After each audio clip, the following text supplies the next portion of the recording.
All, all right. Good morning, everybody. I'm Don Yoakum. This is the Atomic Team meeting, and we have a very special guest for you today, Jimmy Rex, recently published author of Be the One, and also leader of the organization We Are the They.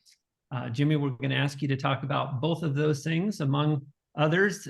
Jimmy is an individual that has just, gosh, done so many really interesting, adventuresome things.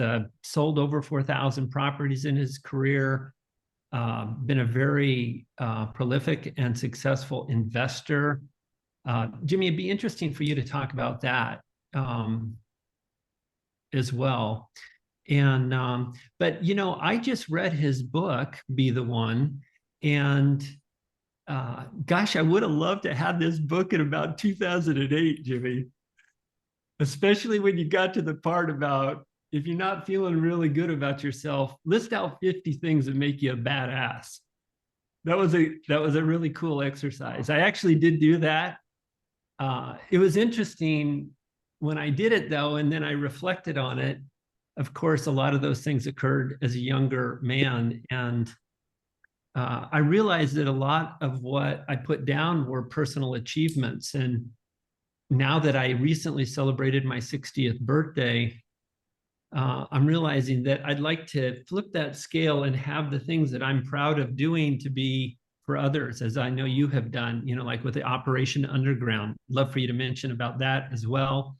So take it away. Why don't you share with us what you think would be most valuable? You've got a group of some fantastic realtors amidst here.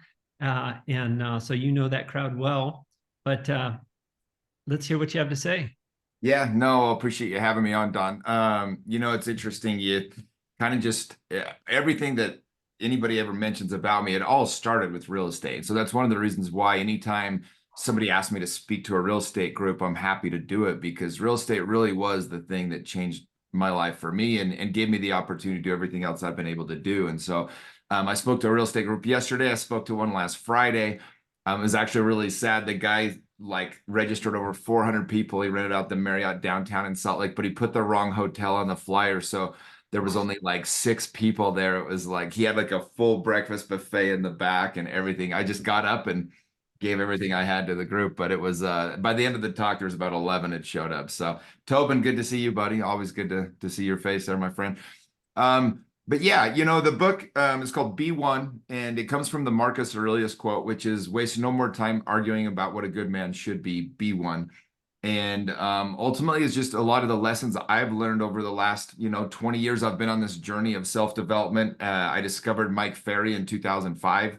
Forever changed my life, led me into coaching and building my real estate business. At that time, I'd only sold 3 homes in 6 months in the business, and by the end of that year, I'd sold 60 homes just because of what I learned from Mike. And so my life was forever changed by diving all into coaching. And so having, back then, the offices you were a part of, it was very rare you had stuff like this. You just didn't. And so you were a lot more on your own, figuring out how to, self-development and any kind of way to help better your life. So in the book, I just kind of cover my own journey, a lot of things I discovered with my coaching program, which is called We Are the They. And ultimately, it's just there's certain things, we hear truths in life, and we can tell when we hear it that it's a truth because it resonates. And I think it's been more difficult than ever how to navigate, where to look, what to do. And realtors are experiencing it a lot right now. The real estate game has changed a little bit, and just people trying to figure out all right, what is going to happen with this? How's things going to change? And so I think there's a lot of people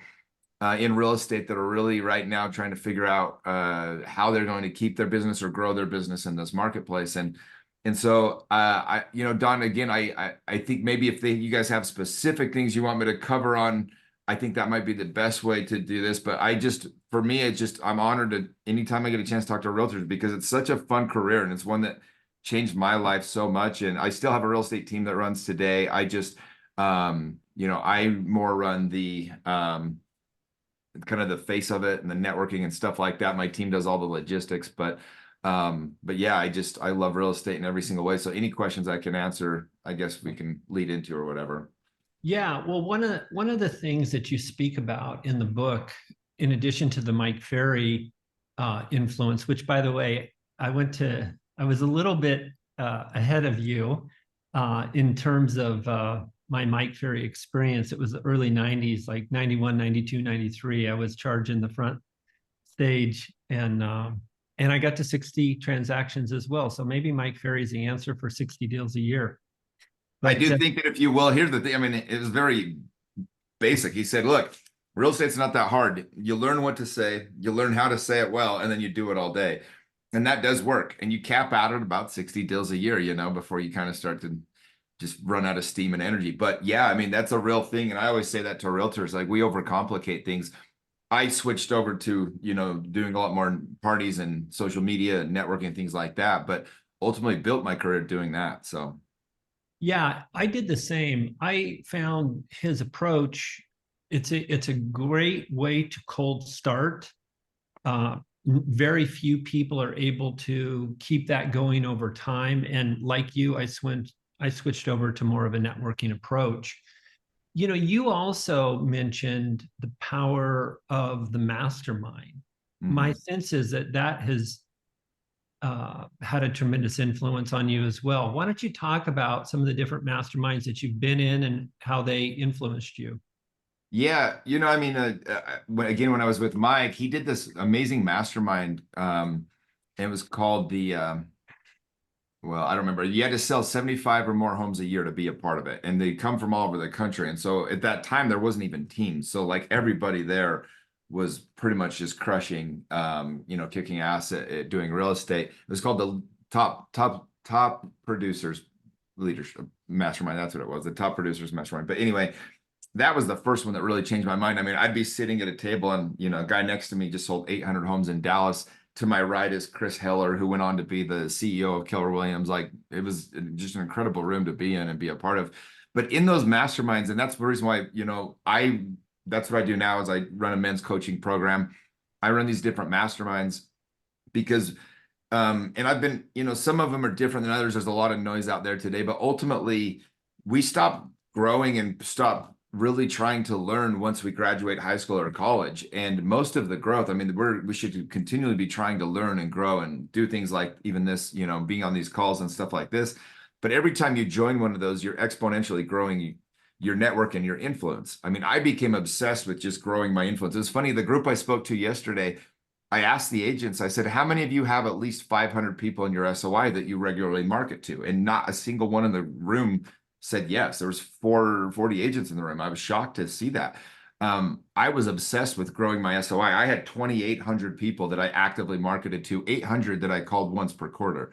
And so, I mean, I just was, you know, maniacal about getting people into my system, getting them to be part of my, you know, just creating value for them where they would want to use me for real estate. And, you know, my best year ever, I ended up selling 497 homes with 2 other agents on my team. We had a bunch of assistants, but ultimately those leads all came just because we were obsessed with adding people to our database and then serving the database. And so I think as real estate agents, especially right now, people more than ever, they want you guys to be the experts, right? They want to know that you're the best choice they have and that you're going to be worth the money. There is other options that there didn't used to be per se to get your home sold. And so you have to stand out that much more. It's one of the reasons why I really love social media. For me, it's been just monumental in helping me grow my, you know, my influence and to meet more people. I mean, I can put a post up. So I launched my 5th leadership group today, and all I'm using is Instagram to sell that out. So I've sold it out. This is the 5th group. I sold out the other 4 groups in a day and a half, 2 days. It's a $900,000 worth of sales day that I'll earn by closing that group out. It's 18,000 a year. So you start doing the math on that, and that only comes from my Instagram. And so the power of social media is humongous. It's it's with real estate, it's the same thing. 3.5 years ago, I sold 31 properties in one day from social media. It was, you know, there was a new ski and ski out condo development that had a crazy prices. And I just put it on my Instagram and I had 350 leads and sold 31 of them in one day. And so there's so much power in social media and, you know, it's really a way for us to just share with people what you're doing, let them see that you're the expert, teach them. Yeah. And, you know, people are dying to have somebody do that for them. Yeah. Well, what I want people to hear is in the beginning, before you had a big SOI and before you had a big Instagram following, you actually got on the phone and ground, Mike Ferry approach, right? For years. Yeah. Then you built an SOI, sphere of influence. Uh, by the way, I try to get people to call 300 people once a quarter personally. You were calling 800.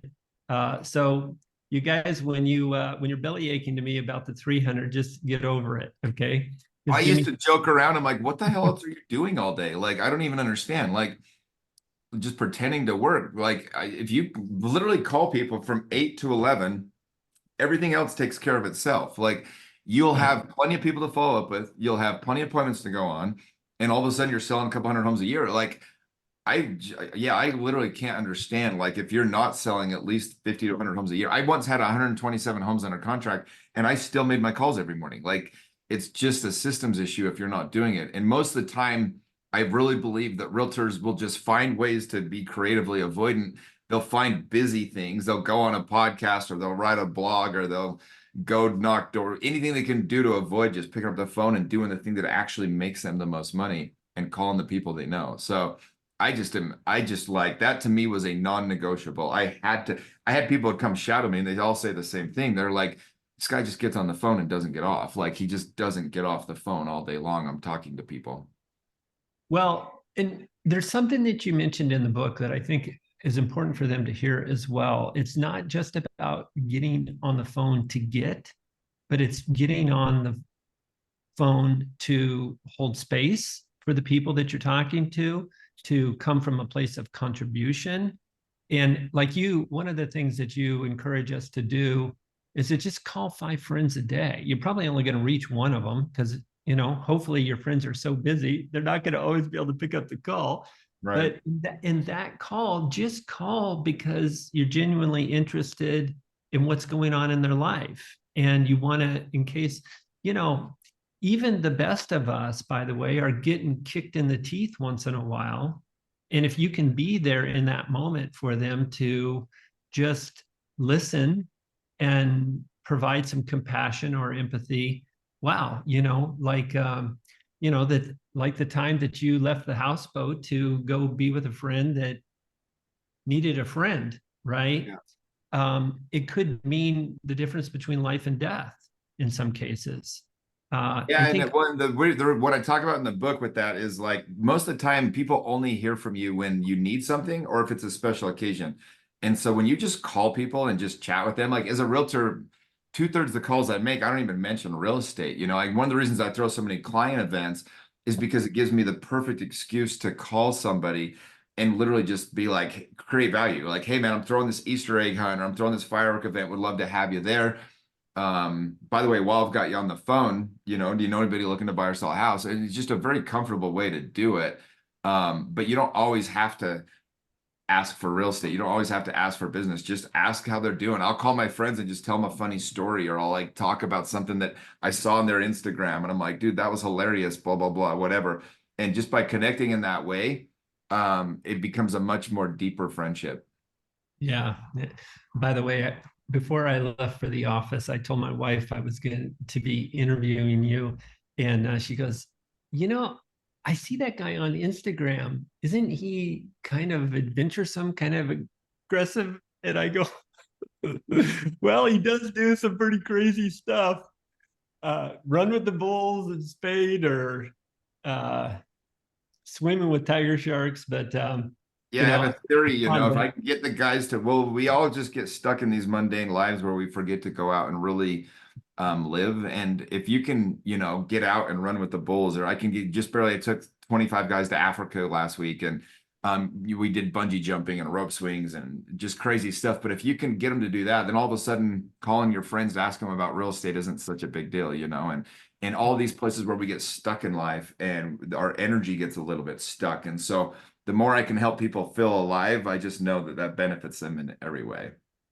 yeah, and you guys, you might look at Jimmy on Instagram or some other people that you admire and think, well, man, they just seem so courageous. Okay. Well, courage is really, it's not the absence of fear, but it's being willing to move forward in the presence of it. Yeah, I was Okay. actually terrified to bungee jump last week. I was like, why am I doing this? I'm like, I don't even like this. But it was like, I kind of felt it though, and I was like, oh, I still get afraid to like I think the second you're not afraid, you got a problem on your hands, you know? Yeah. Yeah. Well, and I think something else that you guys should hear is that if you're wondering what to say when you're calling your sphere of influence, just be, right? In other words, just call because you're genuinely interested in them. That does not require a script, right? Everybody is going to appreciate that call, right? When people see that caller ID and they see it's you, you want to have that feeling of, wow, I'm going to pick up this call because I know that when Randy calls, he's coming from a place of contribution. So there's probably something valuable for me on the other end of this line, or a fun story at least, Yeah. right? So Jimmy, the masterminds, one of the things that we encourage folks to do is to, find a peer support accountability partner, or get into a mastermind. We oftentimes will tell them to get somebody that, like if you're a brand new agent, don't try to mastermind with somebody that's doing 100 deals a year, but maybe one click ahead of you. But I have the impression with your We Are the They that you've got a tribe of people that are pretty like kind in that. I presume that feels a little bit like a brotherhood.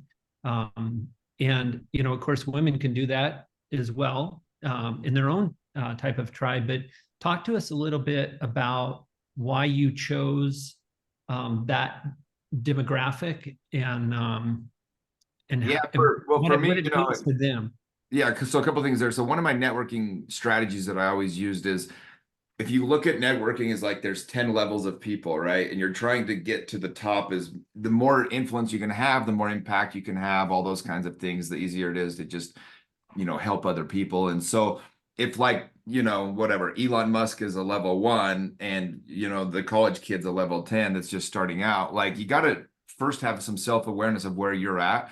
But I think the most important thing is to realize like, okay, I could get in a room tomorrow with, whatever, like Elon Musk. It's not going to do anything. Like I don't have any value to create for him. So what you really want to do is look to try to up level with people that are doing slightly more than you are. Like who's in your own industry that's just doing a little more than you can, up level with. Who in your community is where you want to be in 2 to 3 years.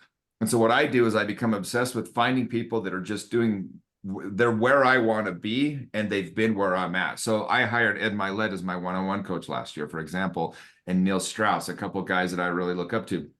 And what it does is it just collapses time. It expedites your own growth. And so you can kind of step into that much quicker. Now, you don't have to, pay a lot of money and hire a coach like that per se, but like wherever you're at today, I kept working up, trying to just meet more and more successful people, more people that inspired me and things like that. And ultimately, you get to a point where you look back and you're like, dang, like I can have a lot of influence now. I spoke on a stage on Saturday in front of 6,000 people. The other speakers were David Goggins, Ed Milet, Donald Trump Jr. There's just an amazing group of people that we got to speak with. And I was invited on that stage because of what I'd done over the last 7, 8 years of connecting with, first it was, Cody Sperber, and then it was Pace Morby. And then from there, it's this Dan Fleischman, and then it's Ed Milet. Like it just, but you're always trying to network. And that's where these masterminds, you want to find people that are still in the same like world that you're in, but maybe, they're just doing a little bit more than you are. And so within that, you get the opportunity to grow and to learn from them, and they will share with you what they've done to like learn these little things. And if you have one takeaway from every time you go do that, it doesn't take very long before all of a sudden your entire business and life looks quite a bit different. Yeah, 100%. And by the way, even though they are one click ahead of you, ideally, you probably have an area of your life where they can learn from you, right? Oh yeah. And that saying that it's lonely at the top, even when you look at these people and you're going, oh man, that's incredible what that person is doing, they probably also have fears and weaknesses as well. maybe that you could help solve or connect them to a resource that would be valuable to them.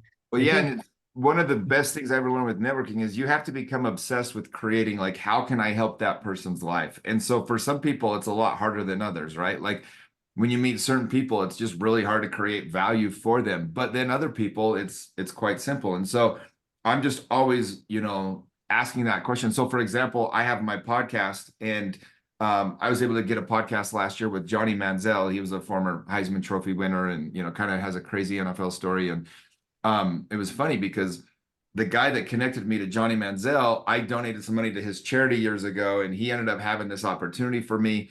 Well, that guy wanted to meet Ed Milet, and Ed actually hit me up and he was like, "Hey, how the hell did you get Johnny Manziel on your podcast? I've been trying to get him." I was like, "Oh, let me connect you." And I connected him with that guy. And so I'm just connecting pieces for people.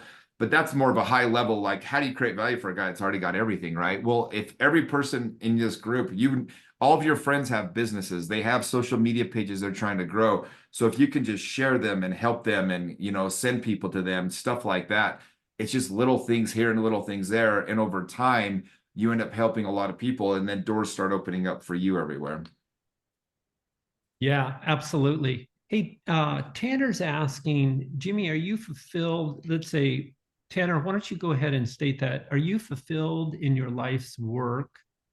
Does it feel purposeful?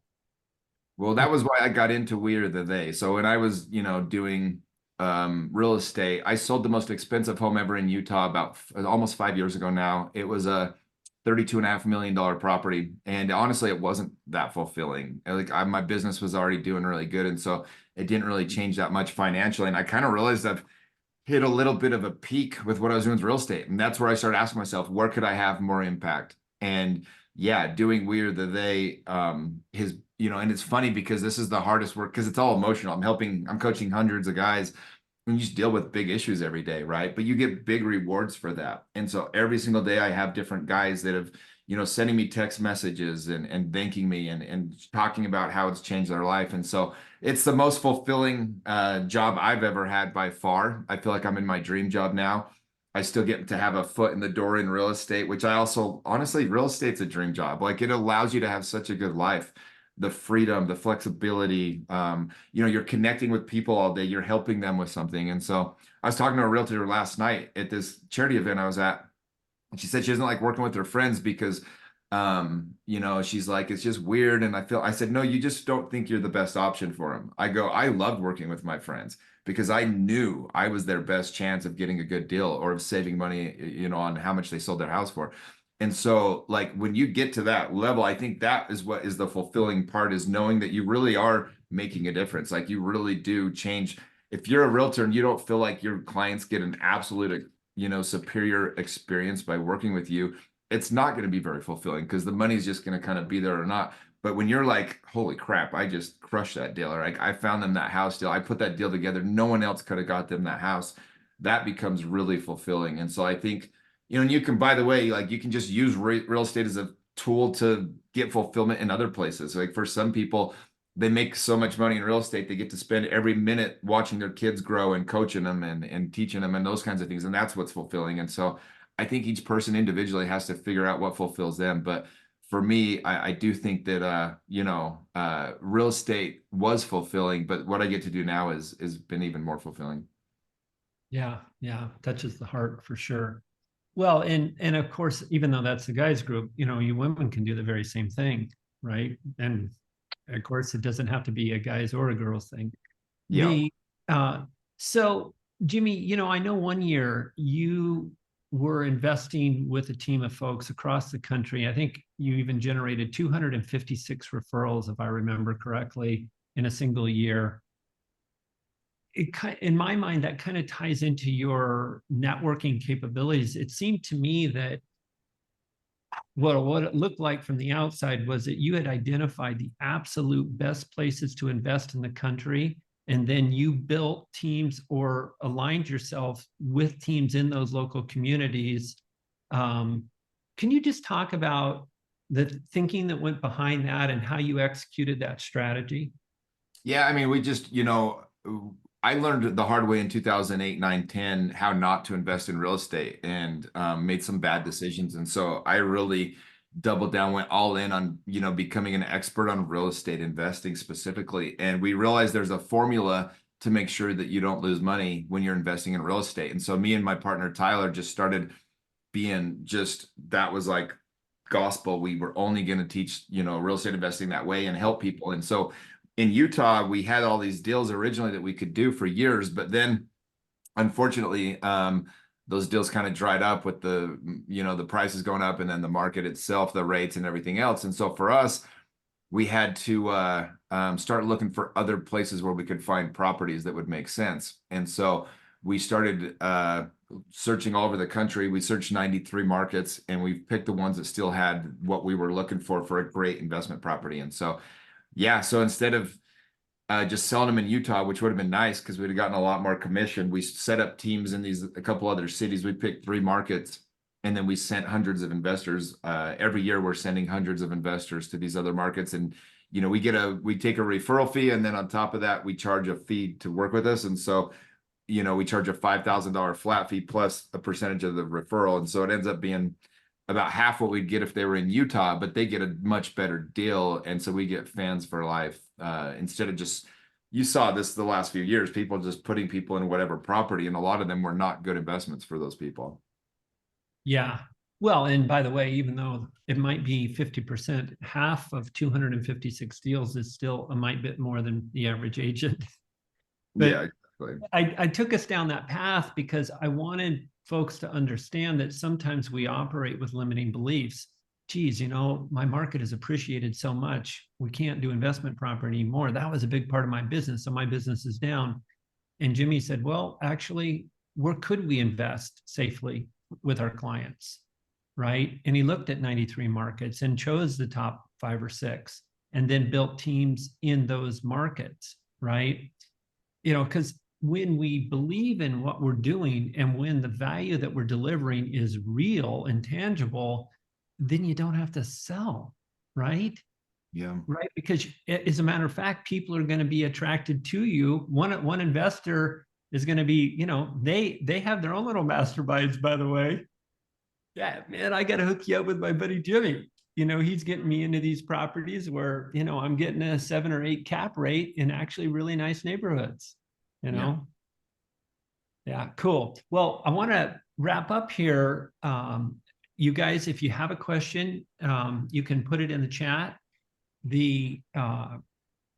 What I have observed in Jimmy's career is, he, like the rest of us, he didn't have past clients in the beginning. So he did what it took to get his business underway.